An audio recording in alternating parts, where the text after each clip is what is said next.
안녕하세요. 좋은 하루 보내세요. 저희 채널이 마음에 드셨다면 좋아요와 구독 부탁드려요. 여러분의 응원이 힘이 된답니다. 자, 이제 실화를 하나 들려드릴게요. 어버이날이었다. 아들 지우는 점심을 사겠다며 나를 레스토랑으로 불렀다. 약속 장소에 도착했지만 그곳에는 아무도 없었다. 나는 홀로 점심을 먹었다. 디저트를 먹고 있을 때쯤 아들의 SNS 올라온 게시물을 보았다. 그는 새어머니와 함께 식사하고 있었다. 사진 밑에는 진정한 우리 엄마라는 문구가 적혀 있었다. 그 다음 날 나는 사라졌다. 옷장에는 선홍색 원피스가 걸려 있었다. 3주 전, 거의 충동적으로 산 옷이었다. 물론 마음속으로는 오래전부터 바로 오늘 어버이날에 이 옷을 입는 모습을 상상해왔다.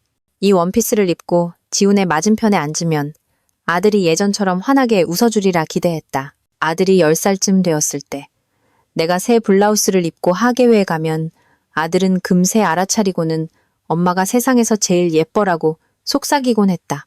좀 더 자란 후에는 그저 보기 좋네라고 말해주었다. 그것만으로도 충분했다. 이제 아들은 35이고 나는 62이다. 노인이라 할 순 없지만 젊은 나이도 아니다. 원피스는 부드러운 실크 광택이 나는 밝은 선홍색이었고 목과 어깨가 살짝 드러나는 디자인이었다. 그 옷을 볼 때마다 나는 망설였다. 내 나이에 너무 과한 건 아닐까. 하지만 그럴 때마다 스스로를 다독였다. 도대체 누구를 위해 이 모든 것을 하는 걸까?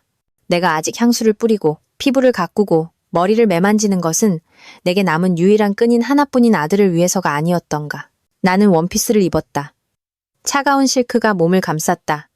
머리는 단정하게 매만지고 입술에는 체리색 립스틱을 발랐으며 뺨에는 가볍게 홍조를 띠게 했다. 거울에 비친 내 모습을 바라보았다. 립스틱과 부드러운 미소 뒤로 외로움을 감추는 법을 배운 여자. 더는 기적을 바라지 않지만 왠지 모르게 여전히 희망을 품고 있는 여자. 주민등록 등본상 내 이름은 아직 박선이다.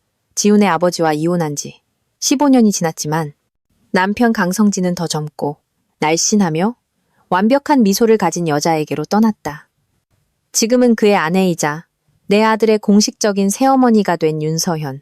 사람들의 머릿속에서 얼마나 빨리 새로운 가족 관계도가 그려지는지 놀라울 따름이다. 휴대전화가 진동했다. 엄마, 점심 식사 기다릴게요.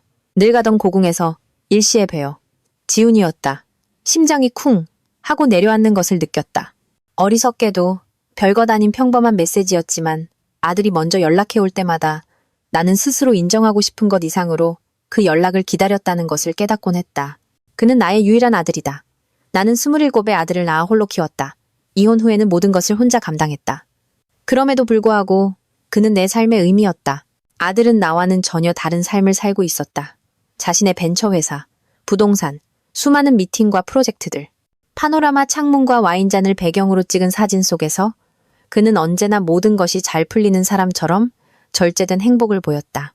나는 물론 그것이 자랑스러웠지만 때로는 아들이 점점 더 멀어지는 것처럼 느껴졌다. 나는 15분 일찍 도착했다. 원피스에 구두를 신고 머리도 단정하게 매만진 채였다. 마음속은 긴장으로 뭉쳐 있었지만 애써 태연했다. 그저 점심 식사일 뿐이고 어버이날일 뿐인데 나는 안내 데스크로 다가가 젊고 상냥한 미소를 띤 직원에게 고개를 끄덕였다. 그녀는 나를 바로 알아보았다. 우리는 거의 매년 어버이날이면 이곳 고궁에서 만났다. 그녀는 나를 창가, 우리 자리로 안내했다. 아드님은 곧 오실 거예요. 그녀가 냅킨을 바로 놓으며 물었다. 네, 그럼요. 거짓말이 자연스럽게 입에서 흘러나왔다. 이런 거짓말은 처음이 아니었다. 레스토랑 내부는 따뜻하고 활기찼다. 테이블마다 꽃이 놓여 있었고 아이들은 부모님께 카네이션을 달아드리고 있었으며 할머니들은 웃고 어머니들은 감격에 겨워 눈물을 글썽였다. 홀은 진정한 가족의 행복으로 가득 차 있었다. 나는 젊었을 때 배운 대로 허리를 꼿꼿이 펴고 앉았다. 어머니는 항상 말씀하셨다. 속이 무너지더라도 여왕처럼 앉아라. 일시가 되었다. 5분, 10분, 15분이 지났다. 아무도 오지 않았다. 그때 안면이 있는 나이든 종업원 아주머니가 다가왔다. 이해심 많은 눈빛을 한 분이었다. 기다리시는 동안 뭐 주문하시겠어요? 그냥 좀 늦는 모양이에요. 아마 길이 막히나 봐요. 내 목소리는 차분했다. 나는 길이 막히지 않는다는 것을 잘 알고 있었다. 스마트폰 지도 앱은 모든 길이 원활하다고 보여주고 있었다. 하지만 나는 계속해서 무엇보다 나 자신에게 거짓말을 했다. 옆 테이블에서는 딸이 어머니에게 목걸이가 든 작은 상자를 선물하고 있었다. 어머니는 행복에 겨워 울었다. 주위 사람들은 모두 미소 짓고 있었다. 나는 마치 유리 상자 안에 갇힌 듯 그들 사이에 앉아 있었다. 1시 30분. 전화는 조용했다. 전화도 문자도 없었다. 나는 아들이 가장 좋아하는 연어 스테이크를 주문했다. 이제 곧 음식이 나오면 그가 들어올 거라고 스스로를 설득했다. 그가 내가 화나지 않았구나 하고 볼 수 있도록 미리 미소까지 지어보려 했다. 빵과 물이 나왔지만 나는 먹을 수 없었다. 목이 메었고 머릿속에서는 왜? 라는 질문만 맴돌았다. 하지만 겉으로는 여전히 엽서 속그림처럼 부드러운 미소를 짓고 있었다. 결국 혼자 오셨네요. 아주머니가 내 앞에 따뜻한 음식을 놓으며 조용히 물었다. 나는 아니에요. 아들이 곧 올 거예요. 라고 말하고 싶었지만 오랜만에 처음으로 진실을 말했다. 네, 혼자예요. 그녀는 가식적인 동정이나 질문 없이 그저 이해한다는 듯 고개를 끄덕였다. 아주 잠시였지만 마음이 한결 가벼워졌다. 나는 포크를 내려놓고 기분 전환 삼아 스마트폰을 꺼내 SNS를 열었다. 그리고 그것을 보았다. 20분 전에 올라온 새로운 스토리. 사진 속에는 지훈이 활짝 웃고 있었다. 청담동의 고급 레스토랑. 옆에는 윤서연, 새어머니가 앉아 있었다. 배경에는 와인잔과 해산물, 값비싼 인테리어가 보였다. 그리고 그 밑에 적힌 문구. 진정한 우리 엄마와 함께한 점심. 언제나 제 든든한 버팀목이 되어주셔서 감사합니다. 나는 그대로 굳어버렸다. 손이 떨렸다. 스마트폰이 손에서 미끄러져 테이블 위로 요란한 소리를 내며 떨어졌다. 몇몇 사람들이 돌아보았다. 어떤 이는 호기심 어린 눈으로, 어떤 이는 걱정스러운 눈으로. 진정한 엄마. 나는 화면을 보면서도 눈을 믿을 수 없었다. 그는 알고 있었다. 내가 여기서 기다리고 있다는 것을, 우리가 약속했다는 것을 알면서도 다른 선택을 한 것이다. 모든 것이 스쳐 지나갔다. 아들이 열이 펄펄 끓던 밤 토사물에 질식할까봐 곁에서 밤을 새우던 내 모습. 7살 때 운동회에서 지훈아, 힘내. 라고 목청껏 외치던 내 모습. 푼돈을 벌어가며 아들의 대학 등록금을 내던 내 모습. 아들이 교통사고로 일어서지 못했을 때 그의 병상을 지키던 내 모습. 이혼 후에도 모든 것을 혼자 감당하며 아들을 상처 주지 않으려, 그의 아버지에 대해 나쁘게 말하지 않으려 애쓰던 내 모습. 괜찮으세요? 갑자기 옆에 아주머니가 와 있었다. 그녀의 손바닥이 내 어깨에 와닿았다. 놀랍도록 따뜻하고 진실된 온기였다. 나는 고개를 들었다. 그녀는 모든 것을 이해했다. 내 스마트폰 화면을 흐긋 보더니 그녀의 얼굴이 미세하게 굳어지는 것을 보았다. 그녀가 누구를 보았는지 알아차린 것이다. 어떤 사람들은 그녀가 나지막이 말했다. 자신들이 받는 사랑을 누릴 자격이 없어요. 나는 고개를 끄덕였다. 아무 말도 할 수 없었다. 단지 이 순간 친아들보다 나를 더 잘 이해해준 이 낯선 여자에게 감사할 뿐이었다. 나는 계산을 했다. 손이 떨렸지만 꼿꼿이 서 있으려 노력했다. 팁을 후하게 남겼다. 음식이 아니라 공감에 대한 대가였다. 잠시나마 곁에 있어준 누군가에 대한 감사였다. 그리고는 붉은 원피스를 입은 채 밤꽃이 만발한 거리를 걸어 차로 향했다. 한 걸음 한 걸음 내디딜수록 모든 것이 명확해졌다. 지우는 늦은 것이 아니었다. 잊은 것도 아니었다. 그는 단지 선택한 것이었다. 오지 않기로, 나를 선택하지 않기로, 그녀를 선택하기로. 집에 돌아와 바보처럼 축하할 준비를 했던 바로 그 붉은 원피스를 입은 채 부엌에 앉아 있었다. 내 앞에는 작년에 지훈이 보낸 어버이날 카드가 놓여 있었다. 아마도 급하게 근처 편의점에서 산 듯한 평범한 카드였다. 반짝이와 감사와 사랑이라는 상투적인 문구. 그리고 그 아래에 휘갈겨 쓴 그의 서명. 지훈. 아무런 말도, 농담도, 추억도 없이. 마치 내가 직장 동료라도 되는 듯이 나는 얼마나 여러 번 이런 점을 눈치챘던가. 그의 메시지에서 온기가 줄어들고 그의 눈빛에서 관심이 사라지는 것을 점점 더 무미건조하고 형식적으로 변해가는 것을. 마치 내가 해야 할 일 목록에 있는 의무사항처럼. 그럴 때마다 나는 스스로를 위로했다. 일이 바빠서, 나이가 들어서, 피곤해서. 내가 그에게 낯선 사람이 되었다는 생각만은 피하고 싶어서 온갖 이유를 댔다. 휴대전화가 진동했다. 새로운 메시지였다. 엄마, 미안. 회사에 급한 일이 생겨서 다음에 다시 날 잡아요. 나는 화면을 보며 내 안에 무언가가 끊어지는 것을 느꼈다. 그는 내가 아무것도 모를 거라고 생각했다. 내가 예전처럼 모든 것을 삼키고 믿고 괜찮은 척 할 거라고 생각했다. 그의 실수를 덮어주고 대신 사과할 거라고. 나는 답장을 썼다가 지우고 다시 썼다가 또 지웠다. 서운함과 분노, 고통이 있었지만 그 어떤 감정도 적절한 단어로 표현되지 않았다. 마침내 나는 그저 이렇게 썼다. 나 다 봤어. 메시지는 바로 읽음으로 표시되었지만 답장도 심지어 입력 중이라는 표시도 나타나지 않았다. 몇 분이 지나고 1시간, 2시간이 흘렀다. 정적만이 흘렀다. 창밖의 어둠과 유리에 비친 내 희미한 모습.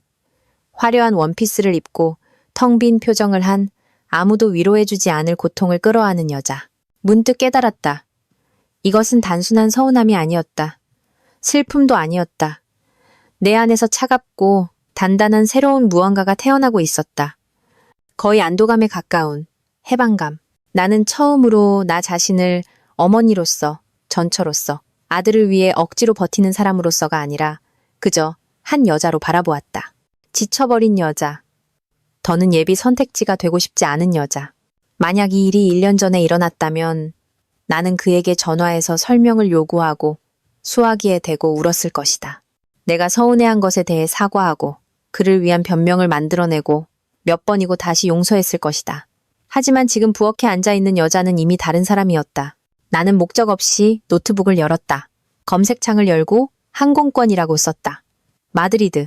화면은 가격과 날짜, 행선지로 가득 찼다. 왜 하필 그곳인지는 몰랐다. 그저 젊은 시절 스페인에 가보는 것을 꿈꿨던 기억이 났다.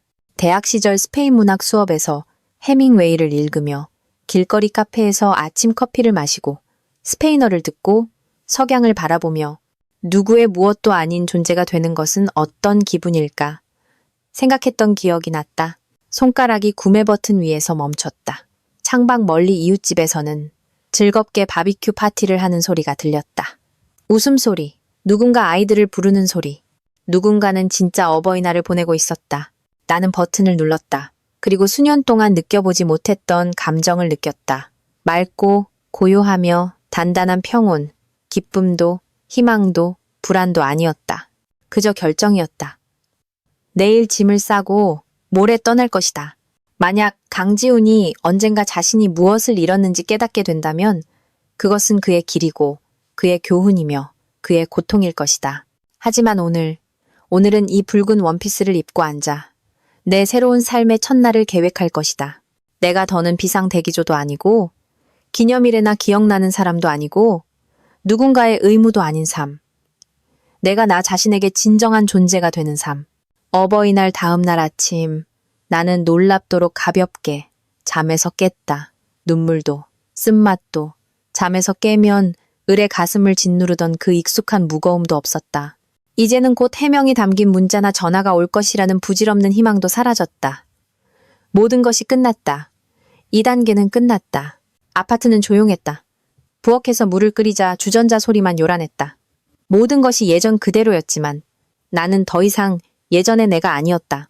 휴대전화에는 부재중 전화 17통, 지훈에게서 10통, 나머지는 전남편 성진과 서연에게서 온 것이었다. 나는 화면을 보고 왠지 모르게 피식 웃었다. 그녀에게서 연락이 올 줄은 정말 몰랐다. 그녀의 부드럽고 교양 있으며 심리학적으로 계산된 말투가 머릿속에 떠올랐다. 아마도 이제 화해를 주선하거나 나를 구원하려 나선 모양이다.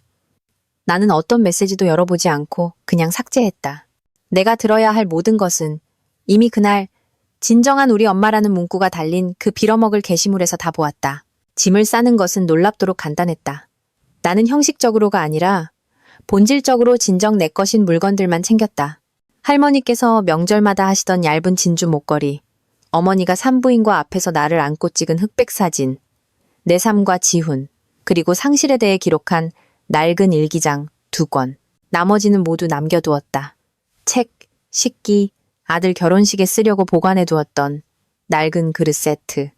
언젠가 버리지 못했던 아기 베넷 저고리. 이 모든 것이 찬장 속에 그대로 남았다. 마치 내 이전의 희생적인 삶의 증거물처럼.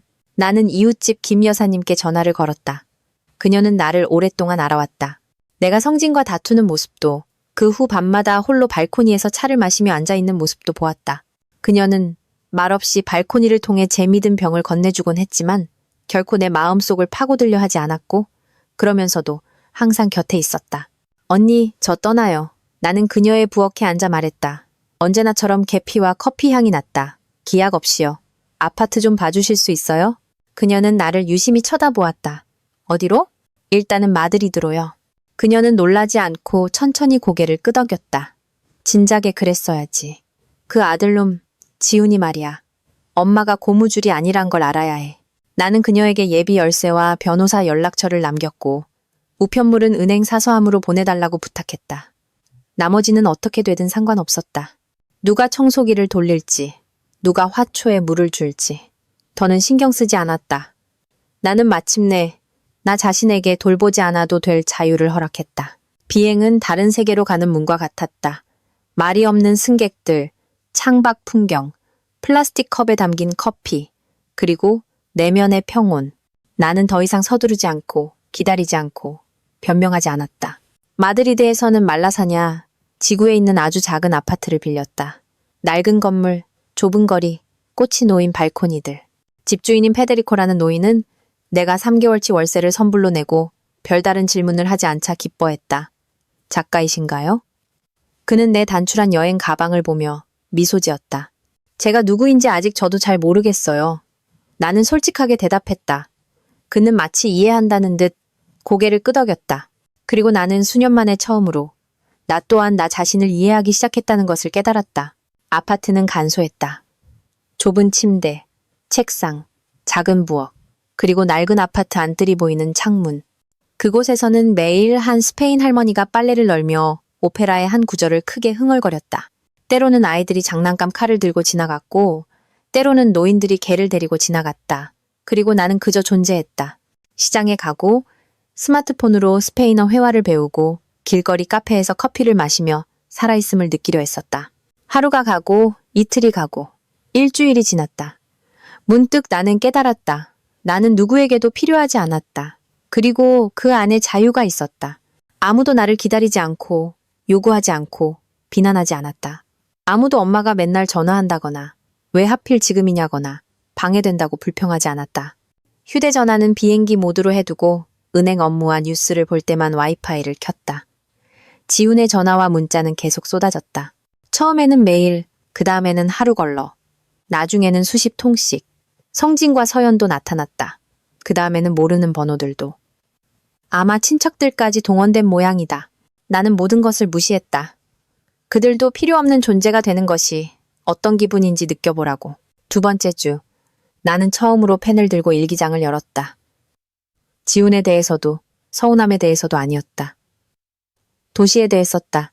태양에 대해, 커피향에 대해, 광장에서 체스를 두는 노인들에 대해, 그리고 기대 없이 숨쉬는 것이 어떤 기분인지에 대해. 그저 존재하는 것, 늙은 이웃, 할머니가 발코니에서 카르멘을 부르는 것을 듣는 것. 나는 글을 쓰면서 내 안에서 수년간 쌓여왔던 무언가 무거운 것이 빠져나가는 것을 느꼈다.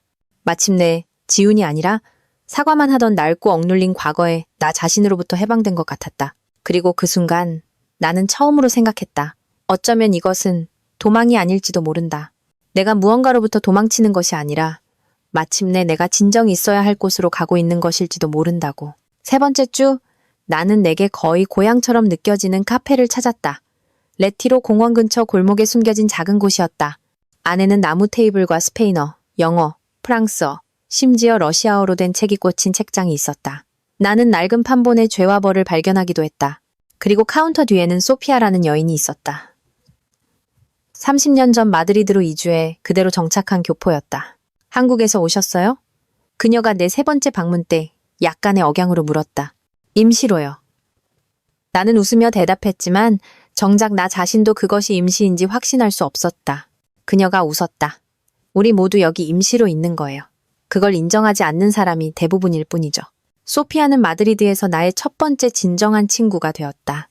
그녀는 68이었고 2번의 결혼과 3명의 자녀를 두었으며 자녀들은 매주 일요일마다 전화를 걸고 크리스마스에는 찾아왔다. 그녀는 자유롭고 자신감 있고 현명했으며 무엇보다 살아있는 진정한 사람이었다.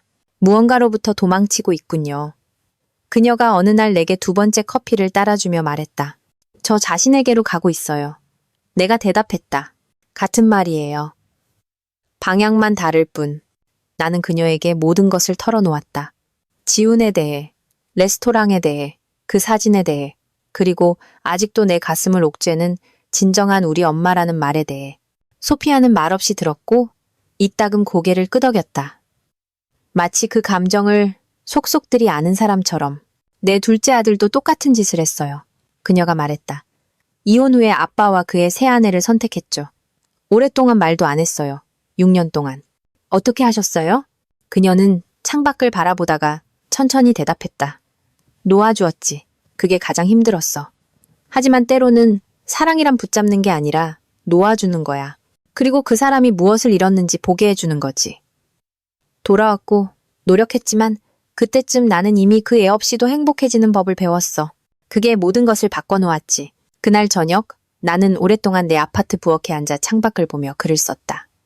마치 봇물이 터진 것처럼 썼다. 지훈을 변호했던 세월에 대해. 그는 그냥 바쁜 거야. 피곤한 거야. 전화하는 걸 좋아하지 않지만 그래도 기억하고 있을 거야.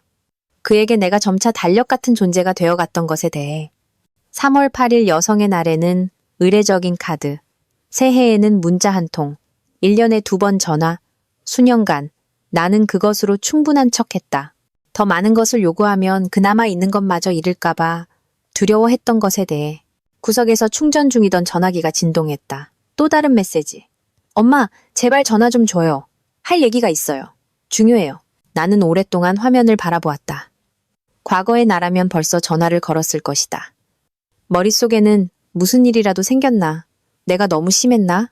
그 애가 정말 뉘우치고 있다면? 같은 생각들이 맴돌았을 것이다.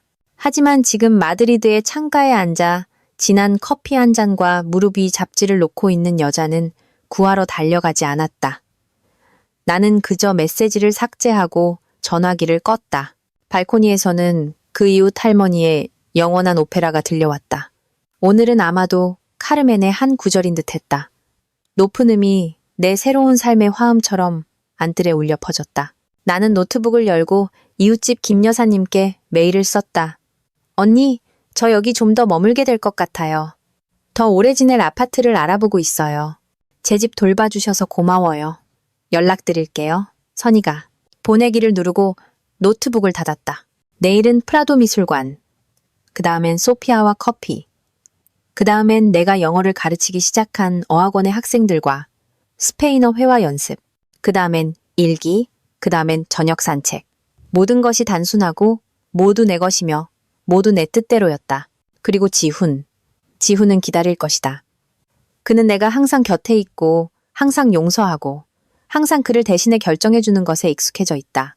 이제 그가 버려지는 것이 어떤 기분인지 알게 될 차례였다. 그리고 그것이 내게 나의 실종이 유익했던 것처럼 그에게도 유익하기를 바랄 뿐이었다. 마드리드에서 산 지 한 달이 넘었다. 하루하루가 지날수록 내 안에서 무겁고 오래된 무언가가 사라지는 것을 느꼈다. 마치 뼛속에서부터 빠져나가는 것 같았다. 기대, 불안, 필요해지고 싶은 끝없는 욕구. 나는 다시 살아있음을 느끼기 시작했다. 지훈의 엄마나 전처로서가 아니라 그저 있는 그대로의 한 여자로서. 나는 지역 센터에서 영어 회화 수업을 시작했다. 그룹에는 대학 입시를 준비하는 10대들과 업무상 언어가 필요한 성인들이 있었다. 모두 나를 선희 교수님이라고 불렀다. 그들은 꽃과 집에서 구운 파이를 가져다 주었고 어리석은 질문이 가득하지만 진정한 관심이 담긴 공책을 내밀었다. 특히 유진이라는 소녀와 가까워졌다. 17살의 수줍고 솔직한 얼굴과 생기 넘치는 눈을 가진 아이였다. 내 어린 시절을 떠올리게 했다. 조용하고 똑똑하며 허락된 것 이상을 이해하려는 갈증이 있었다. 우리는 종종 수업 후에 남았다. 그녀는 발음 연습을 하고 런던과 책, 학업에 대한 꿈을 이야기했다. 선생님은 다른 분들과 달라요. 어느 날 그녀가 말했다. 진짜 같아요. 그런 사람이 되려고 배우는 중이야. 나는 솔직하게 대답했다. 그리고 정말로 배우고 있었다. 떠나온 것에 대해 사과하지 않는 법, 설명 없이 아니요라고 말하는 법, 남들이 나에 대해 어떻게 말할지 생각하지 않는 법을. 소피아와 나는 저녁에 자주 산책했다. 그녀는 관광객들이 다니지 않는 골목길을 보여주었다. 진짜 타파스가 있는 작은 바, 도자기를 파는 가게, 주인이 모든 손님의 이름을 아는 상점들. 너 변했어. 어느 날 그녀가 말했다. 눈빛이 달라졌어. 단단해졌달까. 나 처음으로 내 삶을 내가 있어야 할 곳에서 살고 있다고 느껴. 내 삶을. 그녀는 축배를 들자며 잔을 들었다. 너의 도착을 위하여. 우리는 잔을 부딪혔고 그 순간 나는 깨달았다. 나는 도시에 도착한 것이 아니라 나 자신에게 도착했다. 그리고 그 일이 일어났다. 모르는 스페인 번호로 전화가 걸려왔다. 거의 받고 싶지 않았다. 이미 전화에 반응하지 않는 것에 익숙해졌지만 무언가 받아야 한다고 속삭였다. 박선희 씨? 목소리는 익숙했지만 긴장되어 있었다. 서연이에요. 나는 침묵했다. 저 마드리드에 있어요. 제발 끊지 마세요. 배워야 해요. 지훈이 일 때문에요. 그 애가 좋지 않아요. 나는 일어섰다. 심장이 조여왔다. 제 번호는 어떻게 아셨죠? 사람을 썼어요. 사설 탐정. 제발요. 선희 씨. 저 팔라스 호텔에 있어요. 1시간만요. 원치 않으시면 다시는 방해하지 않을게요. 나는 전화를 끊어야 했다. 그래야 한다는 것을 알았다. 하지만 내 안에 무언가, 모성애가 아닌 인간적인 호기심, 어쩌면 남은 고통이 그러지 못하게 했다. 나는 동의했다. 우리는 호텔 카페에서 만났다. 서현은 평소처럼 완벽하게 차려입은 모습이 아니라 지쳐 보였다. 화장은 번졌고 머리는 대충 묶여 있었다. 그녀는 마치 생명줄처럼 찻잔을 들고 있었다. 와주셔서 감사해요. 그녀가 시작했다. 보기 좋으시네요. 나는 대답하지 않고 그냥 맞은편에 앉았다. 55분 드릴게요. 현명하게 쓰세요. 그녀는 고개를 끄덕이며 느리고 조용하게 거의 더듬거리며 말했다. 내가 떠난 후 지훈이 변했고 사업이 무너지고 있으며 집중하지 못하고 술을 마시기 시작했고 계약과 친구들을 잃고 심지어 아버지와도 거의 대화하지 않는다고 했다. 저희가 어떻게 해야 할지 모르겠어요. 그녀가 고백했다. 그 애는 계속해서 자기를 진정으로 사랑해준 유일한 사람을 망가뜨렸다고 되뇌어요. 그래서 저한테 뭘 원하시죠? 내 목소리는 침착하고 평온했다. 그 애와 이야기 좀 해주세요. 그 애가 부탁했어요. 어떻게 바로잡아야 할지 모른대요. 나는 그녀를, 내 자리를 차지한 이 여자를 바라보며 그녀에게 분노나 질투가 아닌 그저 피로감을 느낀다는 것을 깨달았다. 그가 그동안 단 한 번이라도 전화가 아니라 진심으로 사과한 적이 있나요? 자기가 한 짓을 정신이 없었다거나 그럴 의도는 없었다가 아니라 내가 잔인했다, 내가 배신했다고 인정한 적이 있었나요? 서연은 침묵했고 이내 고개를 숙였다. 그는 그러고 싶지 않았다고 해요. 그것만으로는 부족해요. 나는 일어나 커피값을 테이블에 놓았다. 있잖아요. 저는 35년 동안 아들에게 사랑이란 항상 곁에 있는 것이고 실망시키고 무시하고 모욕해도 언제나 용서받을 수 있는 것이라고 가르쳤어요. 제가 그를 그렇게 만들었죠. 이제 그 대가를 치르고 있는 거고요. 나는 출구로 향했다. 중간쯤에서 돌아섰다. 그에게 한 가지는 전해주세요. 저는 그 애를 사랑해요. 하지만 바로 그렇기 때문에 그의 인생을 더 쉽게 만들어주지 않을 거예요. 제 용서를 원한다면 얻어내라고 하세요. 말이 아니라, 동정이 아니라 행동으로요. 그리고 나는 마드리드의 태양 속으로 걸어나갔다. 꼿꼿하고 차분하며 죄책감 없이 유진이가 나를 기다리고 있었다. 우리는 오래된 시장을 산책하기로 약속했었다. 괜찮으세요? 그녀가 내 얼굴을 보며 물었다. 모든 것이 있어야 할 그대로야. 내가 대답했다. 그리고 오랜만에 이것은 방어가 아니라 진실이었다. 저녁에는 소피아에게 전화했다. 우리는 보통 문자를 주고받았지만 이번에는 그저 그녀의 목소리를 듣고 싶었다. 그래. 그녀는 내가 시작하기를 기다리지 않고 물었다. 왔다 갔어? 기어왔지. 아니, 날아왔어. 연극적인 등장으로. 내가 지훈이를 구해주길 바라더군. 그래서 넌? 그가 용서를 원한다면 그것을 얻어내는 법을 배우라고 했어. 똑똑하네. 소피아의 목소리에는 아첨이 아닌 인정이 담겨 있었다. 너 마침내 진정한 어머니가 되었구나. 있잖아. 죄책감이나 슬픔을 느껴야 할 것 같은데 아무것도 없어. 왜냐하면 넌 자유로우니까. 선이야. 35년 동안 널 가둬뒀던 역할에서 자유로워졌으니까. 전화를 끊고 나는 책상에 앉아 여기서 쓰기 시작한 노트를 꺼냈다. 이제는 일기장이 아니라 내가 어떻게 변했는지에 대한 정직한 기록이었다. 나는 그 안에 불평하거나 마음을 쏟아내지 않았다. 내가 누구였는지, 누가 되어가고 있는지, 그리고 이 모든 것이 무엇을 위한 것인지 이해하려 애썼다. 나는 수년간 사랑을 습관과 보살핌을 통제와 혼동했던 것에 대해 썼다. 어쩌면 애정을 줄줄 모르는 사람의 관심을 얻으려 애썼던 것에 대해 썼다. 고통이 아니라 살아있는 것을 구하기 위해 불필요한 것을 제거하는 외과 의사처럼 명료하게 썼다. 반년이 지났다. 나는 마드리드가 내 인생의 대부분을 보낸 고향보다 더 가깝게 느껴지는 것을 거의 눈치채지 못했다. 여기에는 과거가 없었다. 나를 동정이나 비난의 눈으로 보는 사람도 없었다. 여기에서 나는 그저 존재했다. 나는 햇볕에 탔고 살이 빠졌으며 머리카락은 길어져 부드럽고 가벼워졌다. 나는 예전에는 나이에 맞지 않는다고 생각했던 밝은색 옷을 입기 시작했다. 이제는 아무 생각 없이 입었다. 아파트는 나와 함께 변했다. 식물을 사고 스페인 포스터와 유진이가 찍어준 사진들을 걸었다. 그녀는 산책 후에 그것들을 내게 선물했다. 나만의 안락이자 책장, 그리고 새로운 사람들, 새로운 관심사, 새로운 나로 채워지는 수업 시간표가 있었다. 소피아는 여전히 곁에 있었다.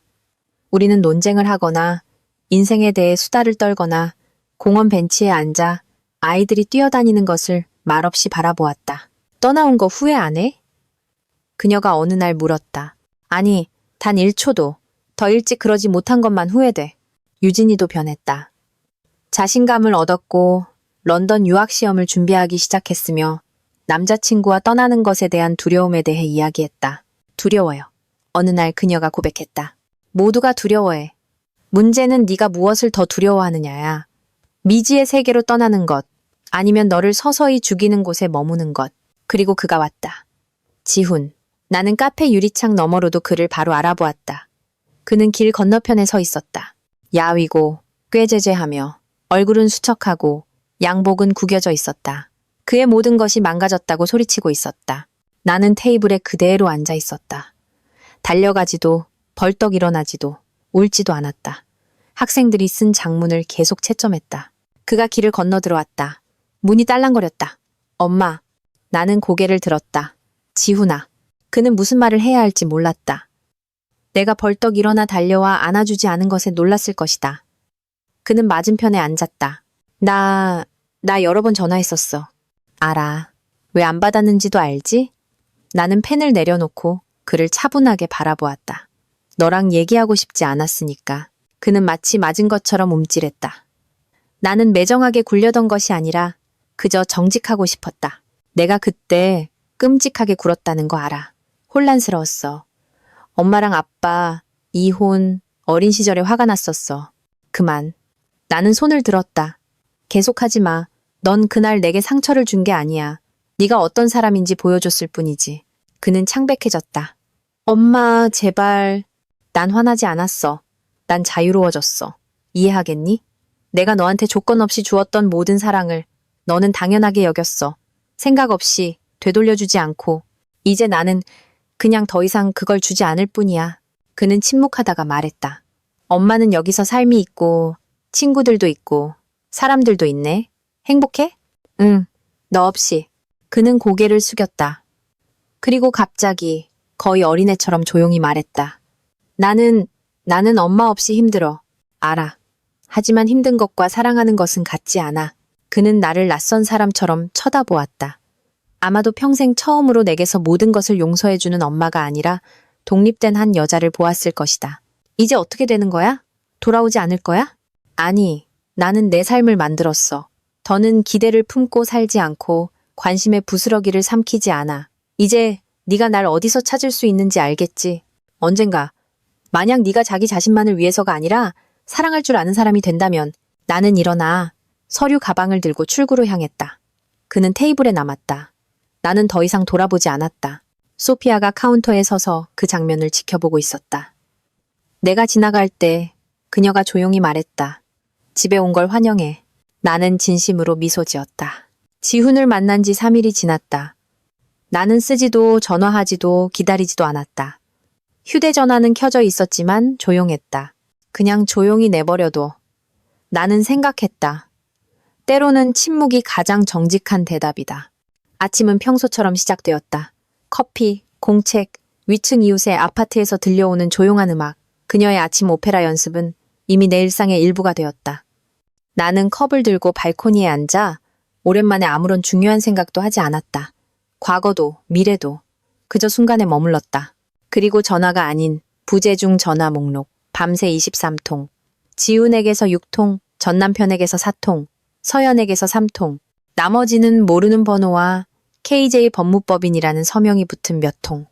나는 하나도 열어보지 않고 음성 메시지도 듣지 않았다. 모두 삭제했다. 오후 4시 유진이가 봉지에 든 파이와 겨드랑이에 낀 공책을 들고 왔다. 할머니가 구우셨어요. 힘든 대화를 나눴을 땐 음식이 도움이 된대요. 우리가 힘든 대화를 나눌 것 같아? 내가 웃으며 물었다. 월요일부터 눈빛이 단호해지셨어요. 하지만 자신감 있어 보여요. 아니요 라고 말하고 설명할 생각이 없는 사람처럼요. 우리는 공책을 펴고 복잡한 구문 활용을 연습했다.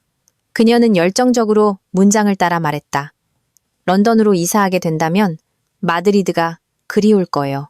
좋아. 이제 내일시. 만약 제 아들이 변화한다면 용서하는 것을 고려해 볼 수도 있을 것 같아요. 유진이는 페이지에서 눈을 떼고 나를 진지하게 바라보았다. 하지만 그가 변할 거라고 믿지 않으시죠? 아니, 안 믿어. 그리고 거기에 내 자유가 있어. 그녀는 드라마 없이 불필요한 말 없이 고개를 끄덕였다. 그녀의 나이에 지혜는 드물지만 있기는 했다. 그날 저녁 소피아는 카페를 일찍 닫았다. 계획이 있어. 네 독립을 축하하러 가자. 우리는 모퉁이의 타파스 바에 앉았다. 나무 가구와 세월의 다른 바닥, 마늘과 올리브유 냄새가 나는 오래된 곳이었다. 감자 요리와 치즈, 와인을 주문했다. 너 정말 변했어.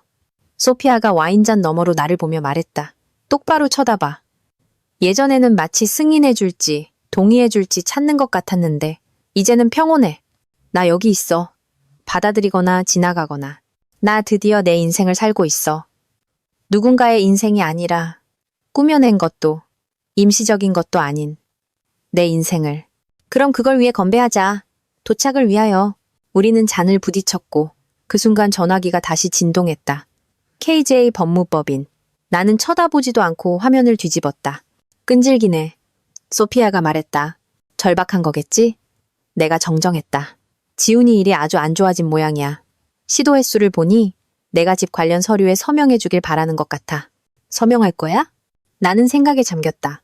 언젠가 만약 내가 요구에 의해서가 아니라 내 자신의 의지로 이 일을 한다고 결정할 때 엄마가 그래야 하기 때문이 아니라 나라는 여자가 스스로 결정하는 것이기 때문에. 다음 날 아침 예기치 않은 문 두드리는 소리로 시작되었다.